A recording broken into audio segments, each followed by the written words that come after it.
نحمده ونستعينه ونستغفره ونؤمن به ونتوكل عليه ونعوذ بالله من شرور أنفسنا ومن سيئات أعمالنا من يهده الله فلا مضل له ومن يضلل فلا هادي له ونشهد أن لا إله إلا الله وحده لا شريك له ونشهد أن سيدنا ونبينا ومولانا محمدا عبده ورسوله أرسله بالحق بشيرا ونذيرا وداعيا إلى الله بإذنه وسراجا منيرا صلى الله على سيدنا محمد وآله الأبرار وأصحابه الأخيار وأزواجه الطيبات الطاهرات أوصيكم عباد الله وإياي أولا بتقوى الله أما بعد فأعوذ بالله من الشيطان الرجيم بسم الله الرحمن الرحيم وعاشروهن بالمعروف وقال نبي الله سيد البشر محمد رسول الله صلى الله عليه وسلم فليتق الله بالنصف الباقي صدق نبي الله صلى الله عليه وسلم எல்லாம் வல்ல அல்லாஹுவின் அன்பும் மேலான கருணையும் நமக்கெல்லாம் வந்து சேரட்டுமாக. நமது உயிரினும் மேலான கண்மணி நபிகள் நாயகம் ஸல்லல்லாஹு அலைஹி வஸல்லம் அவர்களின் அன்பையும் ஷஃபாஅத்தையும் பெறுவதற்கு அல்லாஹ் நம் எல்லோருக்கும் தௌஃபீக் செய்வானாக. வல்ல ரஹ்மான் நமக்கும் நம்முடைய பெற்றோர் மனைவி மக்கள் குடும்பத்தார் யாவருக்கும் உயிருள்ள வரையிலும் உடல் சுகத்தை நசீபாக்கி தருவானாக. மருத்துவமனை கஷ்டம் அதன் சிரமம் செலவுகளிலிருந்து நிரந்தரமான பாதுகாப்பை அல்லாஹ் நம் எல்லோருக்கும் கொடுத்தருள் புரிவானாக. வானம் பூமியினுடைய ஆபத்துகளை விட்டும் முசீபத்துகளை விட்டும் கெட்ட முடிவுகளை விட்டும் நம்மையும் நம் குடும்பத்தையும் பாதுகாத்து அருள் புரிவானாக. அவனுடைய படைப்புகளின் தீங்குகள் அனைத்திலிருந்தும் நம்மையும் நம் சமூகத்தையும் காத்தருள் புரிவானாக. அல்லாஹுவின் மாபெரிய அருட்கொடை மனிதர்களுக்கிடையே ஒரு அருமையான நேசபாசம் காட்டுகின்ற உணர்வை அவன் இதயத்தில் வைத்திருக்கிறான். மனிதன் மீது அன்பு காட்டாத வாழ்க்கை என்பது எங்கேயுமே அதில் நிம்மதியும் காணாமல் போய்விடும். திருக்குர்ஆனிலே குறிப்பாக அன்பையும் நேசத்தையும் கருணை வாழ்வையும் கணவன் மனைவிக்கு மத்தியில் நாம் வைத்திருக்கிறோம் என்கிறான்.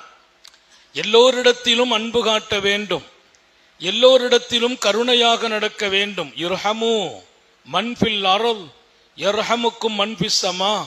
நபிகள் நாயகம் ஸல்லல்லாஹு அலைஹி வஸல்லம் சொல்வார்கள், பூமியில் உள்ளவர்கள் மீது நீங்கள் அன்பு காட்டுங்கள், கருணை காட்டுங்கள், படைத்தவன் உங்கள் மீது கருணை காட்டுவான் என்றார்கள். அவன் அன்பு வேணும், அவன் கருணையும் வேண்டும். அதற்கு நீங்கள் அன்பு காட்டுங்கள், பூமியில் வாழ்கிற எல்லோருக்கும், மனிதர்களை தாண்டி உயிரினங்கள் மீது அன்பு காட்டுங்கள் என்கிறார்கள் நபிகள் நாயகம் ஸல்லல்லாஹு அலைஹி வஸல்லம். இந்த அன்பும் கருணையும் கூடுதலாக இருக்க வேண்டிய இடம் இல்லற வாழ்க்கை என்கிறார்கள். கணவன் மனைவிக்கு இடையே கூடுதல் அன்பு இருக்க வேண்டும் என்கிறார்கள். ஒருவர் மற்றவர் மீது வைக்கும் அன்புதான் இந்த வாழ்க்கையை தொடரச் செய்கிறது என்கிறார்கள். இந்த வாழ்க்கை நீடிக்க வைக்கும் என்பார்கள். குடும்ப வாழ்க்கையில் அன்பை காணாக்கிவிடக் கூடாது, குடும்ப வாழ்க்கையில் கருணையை காணாக்கிவிடக் கூடாது. இங்கே நான் எல்லோருக்குமாக சொல்கிறேன், இன்றைய சமூக சூழல் உங்களுக்கு தெரியும். எங்கு பார்த்தாலும் திருமணமான 2 மாதம் 3 மாதங்களிலேயே விவாகரத்தாக போய் நிற்கும் நிலை. அந்த பெண் எனக்கு இந்த கணவன் வேண்டாம் என்று ஹுலா கேட்கிற நிலை, இல்லை என்னை ஃபஸ்க் செய்து பிரித்து விடுங்கள் என்ற நிலை. ஏன்? வாழ்வதற்கான வாய்ப்புகளை அல்லாஹ் வழங்குகிறான். நபிகள் நாயகம் ஸல்லல்லாஹு அலைஹி வஸல்லம் இந்த வாழ்க்கை எவ்வளவு அழகானது என்கிறார்கள். இதிலே முதலிலே நீங்கள் எடுக்க வேண்டிய விஷயம், இதுவரைக்கும் நீங்கள் வாழ்ந்த வாழ்க்கை பாதி வாழ்க்கை என்கிறார்கள். எனக்கு 20 வயசுல நிக்கா நடக்கலாம், 25 நடக்கலாம், 30 கூட நடக்கலாம். அதுக்கு பின்னால நான் 90 வயசு கூட வாழலாம். ஆனால் நபி பெருமானார் சொன்ன வார்த்தை என்ன தெரியுமா? திருமணத்திற்கு முன்பு உன் வாழ்க்கையில் பாதி. அது வயசை பொறுத்தல்ல, உன்னுடைய வாழ்க்கையின் அனுபவமும் பக்குவமும் பாதி வாழ்க்கையை முடித்து விட்டாய். இனி பாதி வாழ்க்கை இனிமேதான் துவங்க வேண்டும். திருமணத்திற்கு பின்னால் பாதி வாழ்க்கை. அந்த வாழ்க்கை எப்படி துவங்க வேண்டும்? அதனுடைய அடித்தளத்தை போட்டுட்டாங்க. எப்படி தெரியுமா? ஃபல் யத்தகில்லாஹா பின்னிஸ்பில் பாக்கி. மிச்சம் இருக்கும் இந்த பாதியில் அல்லாஹ்வின் அச்சத்தோடு துவங்குங்கள். நான் இங்கே இளைஞர்களுக்கும் முதியவர்களுக்கும் பெரியவர்களுக்கும் சொல்கிறேன், இந்த வாழ்க்கையை அல்லாஹ்வின் அச்சத்தோடு துவங்குங்கள். குடும்ப வாழ்க்கை அவன் அச்சத்தை கொண்டு துவங்க வேண்டும். ஒரு கணவன் மனைவிக்கு அநீதி இழைத்து விடுவதில் அல்லாஹ்வின் அச்சம் இருக்க வேண்டும். ஒரு மனைவி கணவனுக்கு துரோகமாக நடந்து விடுவதில் அல்லாஹ்வின் அச்சம் இருக்க வேண்டும். ஃபல்யத்தகில்லாஹ். இப்போ முந்திய வாழ்க்கையை சொல்றாங்க ரசூல், முடிஞ்சு போயிட்டு. இது ஒரு பிந்திய பாதி. அல்லாஹ்வின் அச்சம் இங்கே இருந்தால்தான் இல்லறம் பாதுகாக்கப்படும். ஒரு நல்ல மனைவியாக ஒவ்வொரு பெண்களும் மாற முடியும். நல்ல கணவனாக ஒவ்வொருவரும் தங்களை ஆக்க முடியும். இன்றைக்கு விவகாரங்களை வாழ தெரியாமல் வளர்த்துக் கொள்கிறோம். வாழ தெரிவதில்லை, சரியான வழிகாட்டுதலும் இல்லை. கொஞ்சம் வேகமா போறது, ஒத்து வரலையா, என்ன பண்றது? இந்த அன்பு என்பது ரொம்ப பலமாக வேண்டும் நாளுக்கு நாள். அன்னை ஆயிஷா அருமை நாயகம் ஸல்லல்லாஹு அலைஹி வஸல்லம் இடத்துல கேட்கிறாங்க, என் மீது தாங்கள் வைத்திருக்கும் அன்புக்கு ஒரு உதாரணம் சொல்லுங்கள் நாயகமே என்கிறார்கள். யார்? அன்னை ஆயிஷா. ஒரு இலக்கணம். திருமண வாழ்க்கையில் ஒரு அழகு எங்கே? பெருமானாரை பாருங்கள். அவர்கள் மனைவியர்களோடு வாழ்ந்த வாழ்க்கை. ஒரு ஆன்மீக ஞானி நபி பெருமானார். அல்லாஹ்வை அடைந்ததில் அவர்கள் பெற்ற இடத்தை யாருமே பெறவில்லை. இறை அன்பை, இறை நெருக்கத்தை, இறை தொடர்பை அழகாகவே வளர்த்து கொடுத்தவர்கள், வாழ்ந்தவர்கள். குடும்பத்தில் ஒரு நல்ல புருஷனாக, ஒரு நல்ல கணவனாக, மனைவியர்களின் மகிழ்ச்சியை முழுக்க பெற்ற மிகச்சிறந்த ஒரு குடும்ப தலைவராக நபி பெருமானாரை இஸ்லாம் மாத்திரம் அல்ல, உலகத்தின் அத்தனை அறிஞர்களும் அடையாளம் காட்டுகிறார்கள். அவர் கிறிஸ்தவர் அறிஞராகட்டும், பிற மத அறிஞர்களாகட்டும், குடும்ப வாழ்க்கையில் ஒரு நல்ல லைஃபை அமைப்பதற்கு ஒரு அழகிய முன்மாதிரி நபிகள் நாயகம் ஸல்லல்லாஹு அலைஹி வஸல்லம். ஆயிஷா கேட்டாங்க, என் மீது தாங்கள் வைத்திருக்கும் அன்புக்கு ஒரு உதாரணம் என்று கேட்கிறார்கள். அண்ணலாருக்கா உதாரணம் சொல்வதற்கு இன்னொருவர் கற்றுக் கொடுக்க வேண்டும்? நபி பெருமானாரா உதாரணம் சொல்வதில் யோசிக்க வேண்டும்? சொன்னாங்க பாருங்க உதாரணம். உக்தத்துன் பில் கைத் யா ஆயிஷா, கயிற்றில் போட்ட முடிச்சி என்றார்கள் நபிகள் நாயகம். உன் மீது நான் வைத்திருக்கிற அன்பு கயிற்றில் போட்ட முடிச்சு. ஒரு முடிச்ச கயித்துல போட்டுட்டா, இன்னைக்கு போட்டு இன்னைக்கு ஈவினிங்ல அவிழ்க்கிறதா இருந்தா கொஞ்சம் அவிழ்த்திடலாம் அந்த முடிச்ச. நாளைக்கு அவிழ்க்கணும்னா கொஞ்சம் கஷ்டப்பட்டு அவிழ்க்கணும். ஏன்னா அந்த முடிச்சு கொஞ்சம் இறுக்கமாகும். நாளை மறுநாள், அடுத்த நாள், அடுத்த நாள், நாள் போக போக முறிச்சு நல்ல இறுகிடும். கயிற்றிலே போட்ட முடிச்சு அன்று அவிழ்க்கலாம், அடுத்தடுத்த நாட்கள் போகும்போது அந்த முடிச்சு கொஞ்சம் இறுக்கமாகும். ஒரு குறிப்பிட்ட நாளைக்கு, குறிப்பிட்ட வருஷத்துக்கு பின்னால அதை அவுக்கலாம் முடியாது, கட் பண்ண தான் செய்யணும். அந்த அளவுக்கு ஒரு சின்ன கயிறு, ஒரு கருப்பு கயித்துல முடிச்ச போட்டுருங்களேன், இன்னைக்கே கஷ்டப்பட்டு எடுக்கணும். ஒரு வருஷம் கழிச்சானா அந்த முடிச்சு அவ்வளவு இறுக்கமாயிடும். என் பெருமானார் சொல்வார்கள், ஆயிஷா உன் மீது நான் வைத்த அன்பு கயிற்றில் போட்ட முடிச்சு என்றார்கள். அன்னை ஆயிஷா மெய்சிலித்து போகிறார்கள். அப்படியானால் என்ன பொருள்? கயிற்றில் முடிச்சு போட்டால் நாளுக்கு நாள் அது இறுகும். அதுபோல் உன் மீது நான் கொண்ட அன்பு நாளுக்கு நாள் அது முடிச்சு எப்படி பலமாகிறதோ அதுபோல் அந்த அன்பு நாளுக்கு நாள் கூடும். அல்லாஹ் சொன்னான், வஜஅல பைனக்கும் மவத்தத வரஹ்மா, உங்கள் ரெண்டு பேருக்கு மத்தியில் அன்பையும் கருணையையும் அல்லாஹ் ஏற்படுத்தினான். ஒரு மனைவிக்கு கணவன் மீது அன்பை, கணவனுக்கு மனைவியின் மீது அன்பை அல்லாஹ் ஏற்படுத்துகிறான். ஏன்? அன்புதான் இந்த வாழ்க்கை குலால போய் முடியாது, பஸ்கல போய் முடியாது, தலாக்குல போய் முடியாது. கணவனுக்கு மனைவி மீது அன்பில்லை என்றாலோ, மனைவிக்கு கணவன் மீது அன்பில்லை என்றாலோ இது விவாகரத்தாகத்தான் போய் முடியும். காரணம், அன்புதான் இந்த வாழ்க்கையை ஆளுகிற சக்தி. அதனால்தான் நபிகள் நாயகம் ஸல்லல்லாஹு அலைஹி வஸல்லம் கயிற்றிலே போட்ட முடிச்சு ஆயிஷா என்றார்கள். நாளுக்கு நாள் இறுகிட்டே போகும். விவகாரங்கள் வரலாம், கணவன் மனைவிக்கு சின்ன சின்ன வாக்குவாதங்கள் வரலாம், மோதல்கள் வரலாம். அது வாழ்க்கையின் ரசனை. சும்மாவே இருந்தா வாழ்க்கை போர் அடிக்கும். திடீர்னு ஒரு சண்டை மனைவிட்ட போட்டா அன்னைக்கு கொஞ்சம் வாழ்க்கை ரசனையா இருக்கும். அதெல்லாம் எப்படி இருக்கணும்? ரசனைக்கும் ரசிப்பதற்குமாக இருக்க வேண்டுமே தவிர அது விவகாரத்துக்குரியதாக ஆக்கிவிடக் கூடாது என்கிறார்கள். இங்கே அண்ணலாரோடு ஐஷா நாயகி ஒரு தடவை கொஞ்சம் ஒரு சண்டை போட்டுட்டாங்க. பொம்பளைங்க அப்பப்ப சண்டை போட்டு நம்ம அன்பை சோதிச்சு பார்ப்பாங்க. பெண்கள்கிட்ட ஒரு பழக்கம் இருக்குது, அப்பப்போ நம்ம அன்பு எப்படி இருக்குது, கணவன் நம்ம எப்படி வச்சிருக்கிறாங்க அப்படிங்கிறதுல அவங்க ஒரு 10 வருஷத்துக்கு பின்னாலையும் நம்ம அன்பை சோதிக்கிற பழக்கம் பெண்கள்கிட்ட இருக்குது. அன்னை ஆயிஷா ஒரு சின்ன சண்டை, கொஞ்சம் கோபமா பேசிட்டாங்க. பேசி முடிச்சிட்டு அவங்க கேட்ட கேள்வி என்ன தெரியுமா? நபி பெருமானார்ட்ட ஒரு சுன்னத்தை நமக்கு கற்றுக் கொடுக்கறாங்க. மனைவி கொஞ்சம் வேகமா பேசும்போது அதுக்கு ஈக்குவலா பேசுறது இல்லை, பதிலும் சொல்றது இல்லை. அண்ணல் எம்பெருமான் அமைதியா இருந்துட்டாங்க. மனைவிகளுடைய தன்மை, பெண்கள் பேசும்போது நீங்க அமைதியா இருந்தால் அவங்க ஆட்டோமேட்டிக்கா அமைதியா ஆயிடுவாங்க. அவங்களுக்கு நீங்க பதில் சொன்னால் அங்கேதான் பிரச்சனை கூடுகிறது. பெருமானாரிடத்தில் நான் கொஞ்சம் சண்டை போட்டுட்டேன், வேகமா பேசினேன், பெருமானார் அமைதியா இருந்தாங்க, பதிலே சொல்லல. இப்ப நான் கேட்டேன், சண்டை போட்டு முடிச்சிட்டு ஐஷா நாயகி நான் கேட்டேன், கைபக்கான தில்கல் உக்குதா, இப்ப அந்த முடிச்சு எப்படி இருக்குதுன்னு கேட்டேன். இப்போ அந்த முடிச்சு எப்படி இருக்குது? என் மீது நீங்கள் கொண்ட அன்பு கயிற்றிலே போட்ட முடிச்சு, அது நாளுக்கு நாள் இறுகும், அன்பு கூடும் என்றீர்கள். நான் உங்க கூட சண்டை போட்டிருக்கேனே, அந்த முடிச்சு எப்படி இருக்குதுன்னு கேட்டாங்க. உத்தம நபிகள் கொடுத்த பாடம் என்ன தெரியுமா? அந்த முடிச்சு எப்படி தெரியுமா? ஹக்கதா ஆயிஷா, அது அப்படியே தான் இருக்கிறது, அது எப்படி இருக்க வேண்டுமோ அப்படி இருக்கிறது. அப்படியானால் விவகாரங்களோ சின்ன சின்ன சண்டைகளோ அன்பை பாதிக்க கூடாது. அந்த அன்பு அப்படியே இருக்கிறது. என் மீது நீங்கள் கோபப்பட்டு விட்டதால், கொஞ்சம் சத்தத்தை உயர்த்தி பேசிவிட்டதால் அன்பு குறையவில்லை, அது அப்படித்தான் இருக்கிறது. ஆயிஷா அகமகிழ்ந்து போகிறார்கள். நான் கோபப்பட்டேன், சண்டையிட்டேன், அதற்கு பின்னாலும் அண்ணலார் அந்த அன்பை அப்படியே மெயின்டைன் பண்ணினார்கள். மாத்திரமல்ல, அந்த அன்பை பலப்படுத்திக் கொள்கிறார்கள். இதுதான் குடும்பத்தை அழகாக ஆக்குகிற வாழ்க்கை. இன்னொரு விஷயத்தையும் சொல்லி கொடுக்கிறாங்க.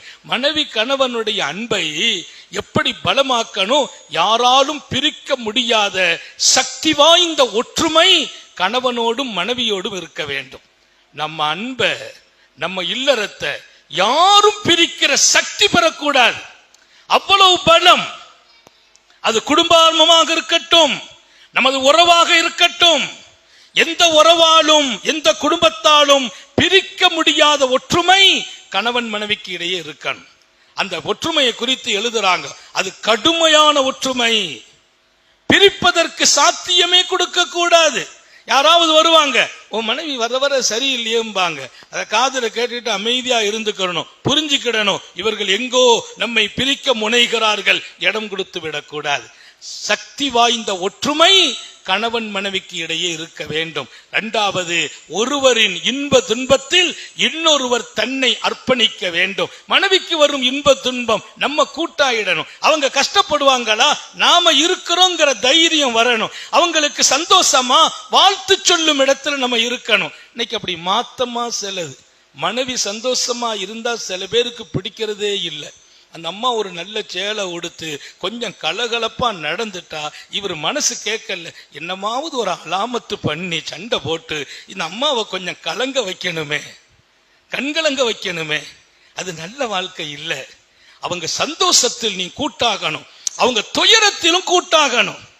நபிகள் நாயகம் ஸல்லல்லாஹு அலைஹி வஸல்லம் தன் மனைவியர்களை உற்சாகப்படுத்துகிற வாழ்க்கை, அவங்க சுகம் இல்லையா, வீட்டுல உட்கார்ந்துருவாங்க. ஹதீஸ்ல வருது, பெருமானார் ஸல்லல்லாஹு அலைஹி வஸல்லம் மனைவிமார்களுடைய வீட்டுக்கு டெய்லி வருவாங்களாம். சலாம் சொல்லுவாங்க, எப்படி இருக்கிறீங்கன்னு விசாரிப்பாங்க. ஆயிஷாவுடைய வீட்டுக்கு வருவாங்க, சலாம் சொல்லுவாங்க, எப்படி இருக்கிறீங்க, நல்லா இருக்கிறீங்களா, விசாரிச்சுட்டு போயிடுவாங்க. நல்லா கவனிச்சுக்கணும், விசாரிச்சுட்டு போயிடுவாங்க. ஆனா எந்த மனைவியோடு அவர்கள் தங்க வேண்டுமோ அங்கதான் உட்காருவாங்க.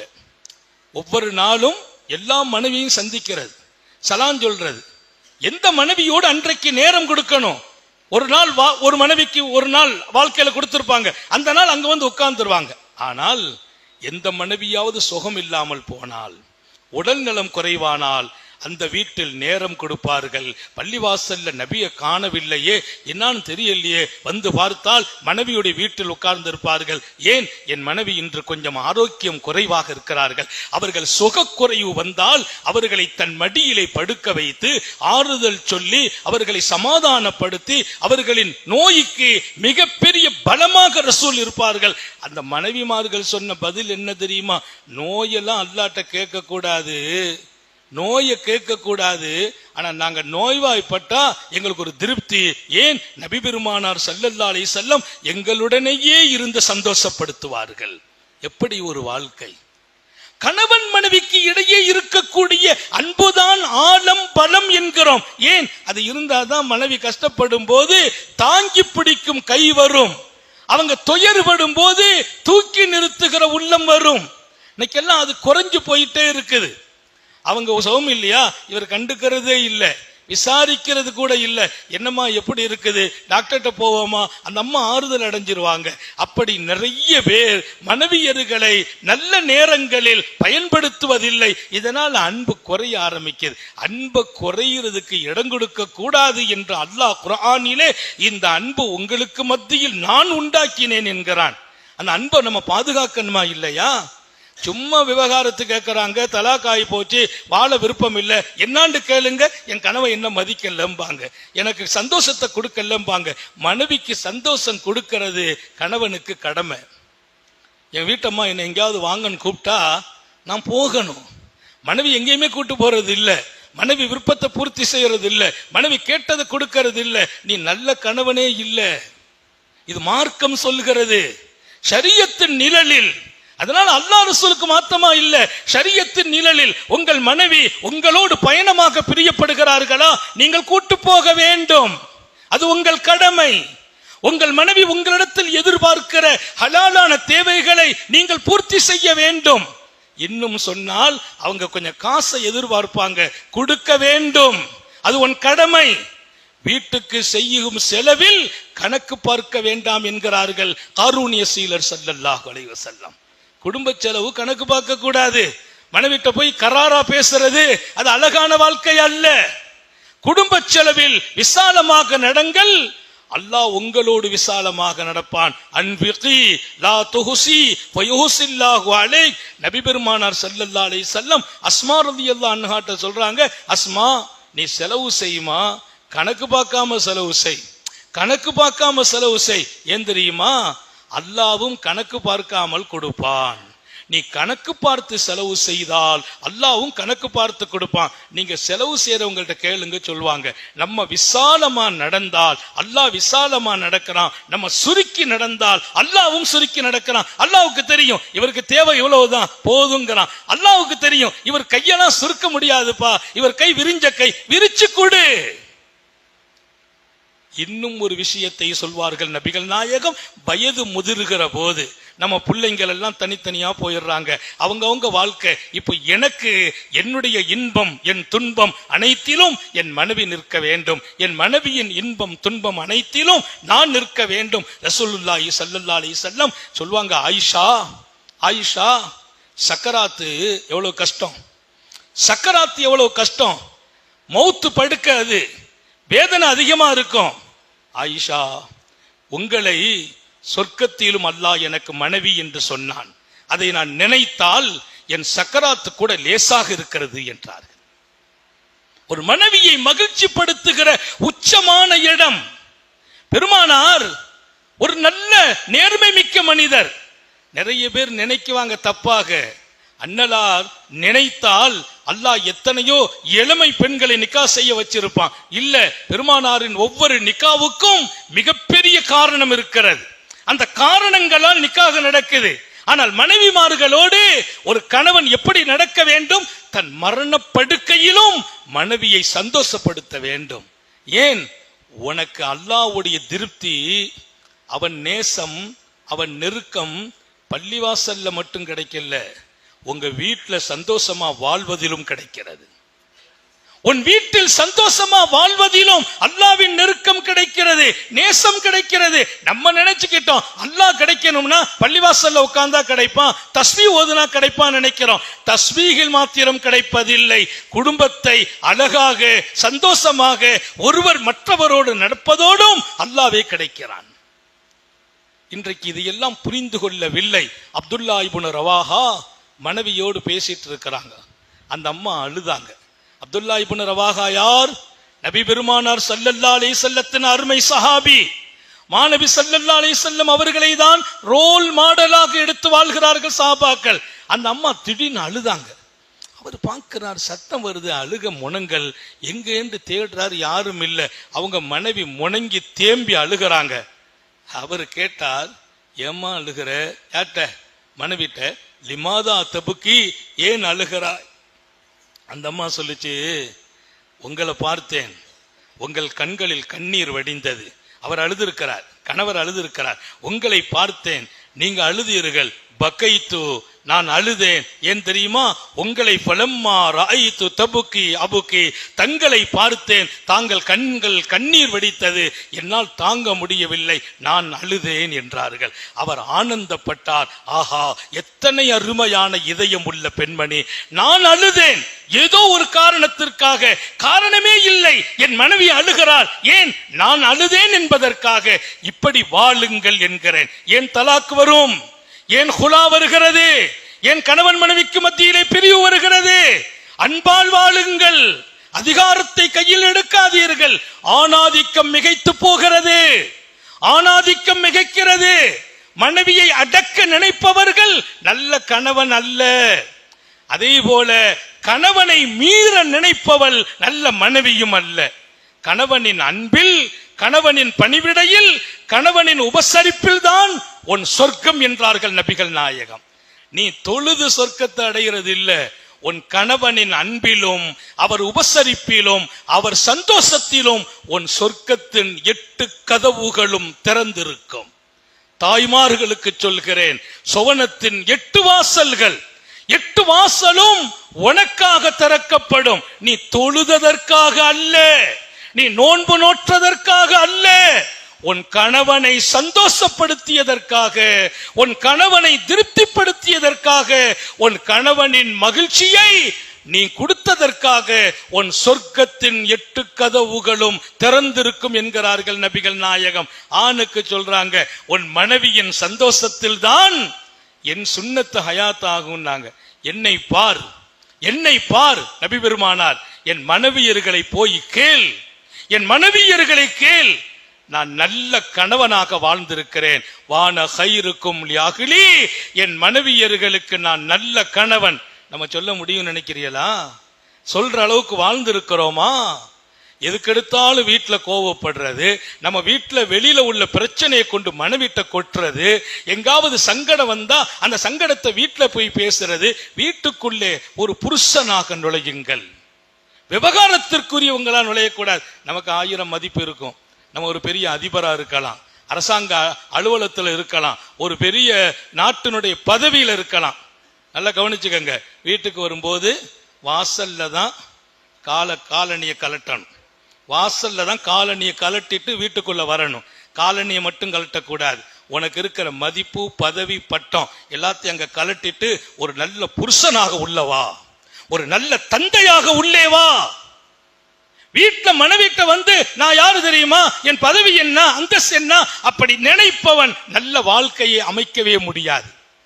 ஒரு நல்ல தந்தையாக, நல்ல கணவனாக, உனக்கு இருக்கிற மதிப்பு, பதவி எல்லாம் அவங்க சொல்லணும். என் கணவர மாதிரிலாம் யாரும் இல்லை அப்படின்னு உன் மனைவி சொல்ல வேண்டும் என்றார்கள் நபிகள் நாயகம் ஸல்லல்லாஹு அலைஹி வஸல்லம். எனவே அன்பு நிறைந்த வாழ்க்கையாக இந்த வாழ்க்கையாக்குங்கள். உங்களுக்கு வயசு 60 ஆகலாம் 70 ஆகலாம். இப்பவும் சொல்கிறேன், மனைவியை சந்தோஷப்படுத்துங்கள். அவங்களை சந்தோஷப்படுத்துறதுக்கு வார்த்தைகள் உண்டா, யூஸ் பண்ணுங்க. பணம் உண்டா, கொடுத்து பாருங்கள். உங்களை மனைவி திருப்திப்படும் இடத்தில் ஆக்க முடியும். அவர்களுக்கு சொல்லுங்கள். நீங்க ஒண்ணு அவங்கள்ட்ட போய் அன்பை கேட்க வேண்டாம். நீங்க அன்பு காட்டினால் அன்பு கிடைக்கும். அன்பு கேட்டு பெறுவதல்ல, அன்பு கேட்டு பெறுவதல்ல, மரியாதை கேட்டு பெறுவதல்ல, கொடுத்து பெறுவது. அன்பை கொடுங்கள், அன்பு தருவார்கள். மரியாதை கொடுங்கள், மரியாதை தருவார்கள். மனைவியை மரியாதை இல்லாமல் நடத்தும் கணவன் நல்ல கணவன் அல்ல என்றார்கள். மனைவியை மரியாதை இல்லாமல் நடத்துற கணவன், மனைவினா ஏதாவது மாதிரியா பேசுறது, அப்படி பேசுறது, ஆடு மாடு மாதிரி பேசுறது, யாரோ மூணாவது ஒரு ஆடு மாதிரி பேசுறது இல்லை. என் வாழ்க்கை பார்ட்னர்ஷிப் என் மனைவி, என் வாழ்க்கை பார்ட்னர்ஷிப் என் மனைவி. மனைவியை மதிக்க வேண்டும், மனைவியின் மீது அன்பு காட்ட வேண்டும், மனைவியை மகிழ்ச்சிப்படுத்த வேண்டும், அவர்களின் இன்பத்தில் பங்கெடுக்க வேண்டும், துன்பத்தில் பங்கெடுக்க வேண்டும். நம்மோடும் அவர்கள் அப்படி நடப்பார்கள். தலாக் வருமா? வராது. ஹுலா வருமா? வராது. ஃபஸ்ட் வருமா? வராது. ஒண்ணுமே வராது. வாழ்வார்கள். எப்படி? சொர்க்கத்திலும் சேர்ந்து வாழ்வார்கள். அல்லாஹ் தௌஃபீக் செய்வானாக. அத்தகைய வாழ்க்கை எந்த குடும்பத்தில் இல்லையோ, பொஞ்சாரிய போய் சண்டை போடாதீங்க. நீங்கள் மாறுங்கள். நீ நல்ல புருஷனாக மாறு, அவள் நல்ல மனைவியாக மாறுவாள். நீ விட்டு கொடு, அவள் விட்டு கொடுப்பாள். நீ அன்பை கொடு, அவள் அன்பை மழையாகவே பொழிவாள். நீ அன்பு கொடு, அவள் அன்பை மழையாகவே பொழிவாள். அவள் செய்தால் நான் செய்வேன் என்றால் நீ நல்ல கணவன் அல்ல. ஏன்? யாரு இறங்கி போகணும்னு கேட்டதற்கு இறங்கி போக வேண்டியவன் கணவன் தான் என்றார்கள். மனைவி இறங்கி போக முடியாது. பலகீனமானவங்க, அறிவு கம்மியானவங்க, நீங்க இறங்கி போங்க, அவங்க தாராளமாக இறங்கி வருவார்கள். அப்படி ஒரு வாழ்க்கையை தேர்ந்தெடுப்போம். குடும்ப வாழ்க்கையை பாதுகாப்போம். எமது இல்லறம் நமது வீட்டின் சந்தோஷம். ஒரு பிள்ளைய கல்யாணம் முடிச்சு கொடுக்கறதுக்கு தாய் தோபம் படுற கஷ்டம், தியாகம் எவ்வளவு பெரியது. ஈஸியா தலாக், ஈஸியா ஹுலா. அடுத்து ஒரு நாவலை தேடணும்னா என்ன கஷ்டம், அடுத்து ஒரு பெண்ணை பார்க்கணும்னா என்ன கஷ்டம். எதையுமே புரியறது இல்ல. எடுத்த உடனே ஏன் அவ என்கிட்ட மதிக்கிறது இல்ல, மதிக்கிறது இல்ல, அதனால முஞ்சாரி வேண்டியது இல்ல. நீ மதிச்சாயா? நீ மதிக்க மாட்டாய், அவள் மதிக்க வேண்டுமா? நடக்கவே நடக்காது. நீ மதித்தால் அவள் மதிப்பாள். இன்னொரு விஷயம் என்ன தெரியுமா? ஆணை விட பெண்ணுக்கு தான் பிடிவாதம் அதிகம். ஆணை விட பெண்ணுக்கு தான் பிடிவாதம் அதிகம். நீ பேச மாட்டேன்னு சொல்லிட்டு வந்துருவ, நைட்டு வரைக்கும் உன்னால இருக்க முடியாது. எப்படியாவது பேசணுமே. அவ பேச மாட்டேன்னு சொன்னா வைங்க, 1 மாசம் பேசாம இருந்துருவா. ஏன்? அவள் பிடிவாதம் அதிகம் உள்ளவள். இறங்கி போக வேண்டும் ஆண்கள் என்கிறார்கள். எல்லாம் அல்ல அல்லாஹ் இனிமையான, அழகான, மங்களமான, மகிழ்ச்சியான குடும்ப வாழ்க்கை நமக்கும் நம்ம பிள்ளைங்க பேரன் பேத்திகளுக்கும் அல்லாஹ் நசீபாக்குவானாக. நமக்கு வயசு 50 ஆச்சு 60 ஆச்சு, இப்பவும் நம்ம மனைவியை சந்தோஷப்படுத்தணும், மனைவி நம்மை சந்தோஷப்படுத்தணும். சக்கராத்து வரைக்கும் சந்தோஷம் நீடிக்கணும். கபூர்லையும் தொடரணும், சொர்க்கத்திலையும் தொடரணும். அதுதான் இல்லறம் என்கிறார்கள். அப்படியான ஒரு வாழ்க்கையில் அல்லாஹ் நம்மதையும் நம்முடைய அடுத்த தலைமுறைகளையும் இருக்க செய்வானாக. நீண்ட நெடிய நாட்கள், நோய் நொடிகள் இல்லாமல், உடல் ஆரோக்கியத்தோடு, மனநிறைவோடு, இன்பத்தோடு அல்லாஹுவை நின்று வணங்கி வழிபட்டு வாழும் நசீபையும் பாக்கியத்தையும் எல்லாம் அல்ல அல்லாஹ் உங்களுக்கும் எனக்கும், நம்மை ஈன்றெடுத்த தாய் தந்தையர்களுக்கும், நமது மனைவி, மக்கள், உற்றார் உறவினர் யாவருக்கும் கொடுத்தருள் புரிவானாக. நமது உயிரினும் மேலான கண்மணி காத்தமுன் நபியின் சர்க்காரே ஆலம் சுந்தர நபிகள் ஸல்லல்லாஹு அலைஹி வஸல்லம் அவர்களை கனவிலும் நனவிலும் கண்டுகளிக்கும் பெரும் பாக்கியத்தை அல்லாஹ் நம் எல்லோருக்கும் கொடுத்தருள் புரிவானாக என்ற நல்ல துஆக்களோடு உங்கள் எல்லோருடைய துஆவை ஆதரவைத்து என் வார்த்தைகளை நிறைவுபடுத்துகிறேன். வாஹிரு தஅவானா அனில் ஹம்துலில்லாஹி ரப்பில் ஆலமீன். அஸ்ஸலாமு அலைக்கும் வரஹ்மத்துல்லாஹி வபரகாத்துஹு.